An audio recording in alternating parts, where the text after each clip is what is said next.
Ayon sa isang INC defender, nagkamali lang ang ama nang sabihin niyang Diyos ang kanyang anak ayon sa Hebreo 1:8. Panoorin. Ang sabi ni Tomas, Panginoon ko at Diyos ko. Tahimik ka. Ganto kasi yan, bro, para maintindihan mo. Mali na ituro sa'yo ni Manalo eh. Kaya sinabi ni Thomas yon, ha? Kaya sinabi ni Kristo yung kay Thomas na sumampalataya ka dahil nakita mo ko. Hindi ibig sabihin doon lang siya nakita ni Thomas. Hindi ibig sabihin ganun. Kasi ibig sabihin ni Kristo doon, mapalad ang naniniwala sa akin kahit hindi niya ako nakita. Sa makatuwid, huwag kang maniniwala dahil nakita mo lang si Kristo. Maniwala ka kahit hindi mo siya nakita. Yun ang punto ni Kristo. Hindi ba sa pagkabuhay ni Kristo yon? Ay bakit doon lang siya sumambal? Dapat hindi na si Tomas nag-doubt kasi Diyos pala si Kristo eh. Mabubuhay yan, Diyos yan eh. Dapat ganoon ang sinabi ni Tomas. Tanong ko sa'yo. Nung sabihin ni Tomas, ako naman tatanong sa'yo. Nung sabihin ni Thomas kay Kristo, hindi mo pa nga nasasagot yung tanong ko. Ikaw naman.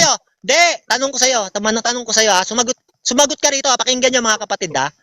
Tanong ko sa'yo. Nung sabihin ni Thomas, tahimik. Ayan siya sabi ko sa'yo, Carlos, hindi ka marunong magparaan sa kapwa mo eh. Tanong ko sa'yo, nung sabihin ni Thomas kay Kristo ha?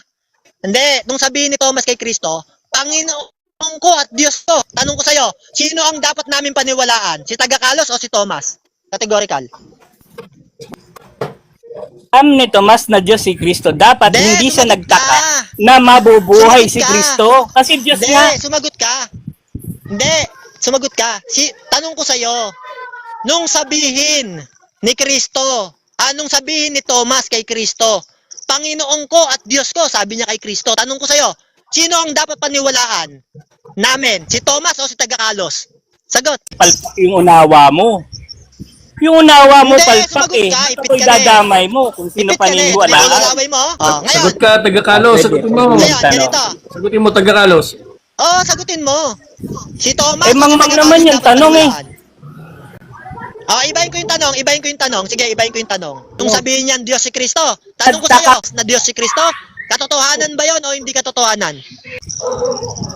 Wala na, ipit na. Takot kayong lahat sa akin. Ipit na. Kung ikaw lang. Anong ipit? Ay nako. Hindi makasagot. Si Bro Mario, ikaw ang palpak sumagot. Taga Carlos, ito tanong ko, pakinggan mo ha. Gusto ko maging tapat ka sa sagot ha. Huwag mong baliin yung Biblia kung ano yung nakasulat, yun ang sabihin mo. Tanong ko sa'yo, doon ba sa Hebreo 1:8? Alam mo, hindi sandali Mario. Wait lang. Tingnan mo, sandali lang Mario. Hindi ko binabali ang Biblia. Malawak yan. Buong Biblia yan. Magkakaugnay yan. Magkakaugnay yan. Kaya ko sinabi na patungkol yung sa katwiran dahil mayroong talata sa Biblia na ang kaugnay, ang Diyos ay katwiran. Wait lang. Tanong ko sa'yo, doon ba sa Hebreo 1:8, kanino ba patungkol yung sinasabi doon? Patungkol sa anak o patungkol kay Taga Carlos? Patungkol sa anak. Amen! Patungkol sa anak, narinig niya mga kapatid ha? Okay. Ano ba yung patungkol sa anak? Next question. Tinanong kita, sabi ko, yung Hebreo 1:8 ba? Kanino patungkol? Sagot mo, patungkol sa anak. Tuloy natin yung basa. Sinabi patungkol sa anak, ang iyong trono o Diyos. Tanong ko sa'yo, kung patungkol sa anak, yung Hebreo 1:8, tama ba yung sinabi doon? Na ang iyong trono o Diyos nakasulat? Tama ba ito o hindi mali? Categorical. Mali, hindi tama. Kasi sumagot ka, tama ba ito o hindi mali? Mali nga. Hindi tama. Bira ka talaga. Mali ka Carlos. Bira ka. Diyos na nagsabi, yung ama nagsabi. Carlos, baka pwede Yung ama nagsalita dyan, mapagbigay po. Tanong mo mga kapatid, tanong ko sa'yo, sabi ni Taga Carlos, hindi daw tama yon na sinabi doon na ang iyong trono o Diyos. Tanong ko sa'yo, mali ba yung ama sa sinabi niya ang iyong trono o Diyos? Tama yung ama o mali yung ama? Mali nga yun. Hindi ang ama. Mali ang ama! Dahil Eh, hindi, mali daw ang ama! Yung ama nga Hindi nagsabi mali ang na ama. sa Diyos. Ang mali yung nakasulat. Yung nagsali ng mali. Yun ang sali ng mali. Kasi dating doon sa 9, Pag naiipit, Pamali yung Diyos. nakasulat. pag naiipit, sasabihin mali ang salin. Pag ipit na.